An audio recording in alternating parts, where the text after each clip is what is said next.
দেখেছেন তারেক রহমান মৌলবাদের উত্থান নিয়ে খুব চিন্তিত। আপনারা দেখেছেন বিএনপির মির্জা ফখরুল ইসলাম আলমগীর সাহেব দক্ষিণপন্থীদের উত্থান নিয়ে অনেক চিন্তিত। আপনারা দেখেছেন বিএনপির আরেক পাগলা আছে ফজলু। আমরা বলি এর জন্য দ্রুত ইনজেকশনের ব্যবস্থা করেন। আওয়ামী লীগের টাকলা মুরাদ যেভাবে এই দেশে থাকতে পারে নাই, বিএনপি ফজলু যদি আলেমদেরকে নিয়ে বাড়াবাড়ি করে, আলেমরা তার দীপ্ত জবাব দেওয়ার জন্য 24 ঘন্টা প্রস্তুত আছেন। আমরা তারেক রহমান এবং বিএনপির কাছে জানতে চাই, মৌলবাদীদের নিয়ে আপনাদের এত চিন্তা, দক্ষিণপন্থীদের নিয়ে আপনাদের এত চিন্তা, ইসলামপন্থীদের নিয়ে আপনাদের এত চিন্তা, খুনিদেরকে নিয়ে আপনাদের এত চিন্তা নয় কেন?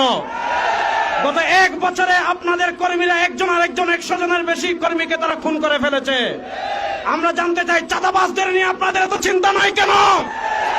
চোরদের নিয়ে আপনাদের এত চিন্তা নয় কেন? আপনাদের কর্মীরা বালু চুরি করে, সিলেটের পাথর চুরি করে।